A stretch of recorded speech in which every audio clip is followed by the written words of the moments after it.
সব শেষে হাফ চামচ গরম মশলা দিয়ে নামিয়ে নিলাম। এখানে আমি হাঁসের ডিম আর আলুগুলোকে সেদ্ধ করে নিয়েছি। এবার ছাড়িয়ে নিয়ে ওর মধ্যে সামান্য একটু হলুদ মাখিয়ে নিলাম।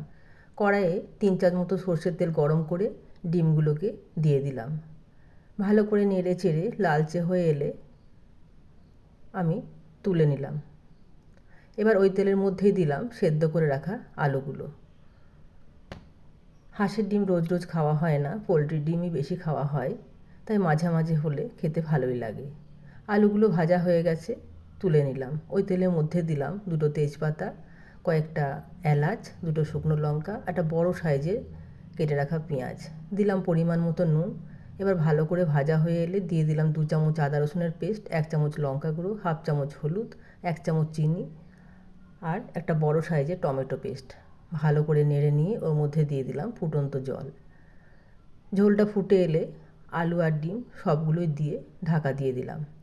লো ফ্লেমে 5 মিনিটের জন্য আমি ফুটিয়ে নেব। আমার আজকের রেসিপি দেশি হাঁসের ডিমের ডালনা তৈরি হয়ে গেছে। পরিবেশন করুন রুটি, লুচি, পরোটা, ভাত। তবে আমি ভাতের সাথে সবচেয়ে বেশি পছন্দ করি। যদি আমার রেসিপি আপনাদের ভালো লাগে, চ্যানেলটি সাবস্ক্রাইব করার অনুরোধ রইল।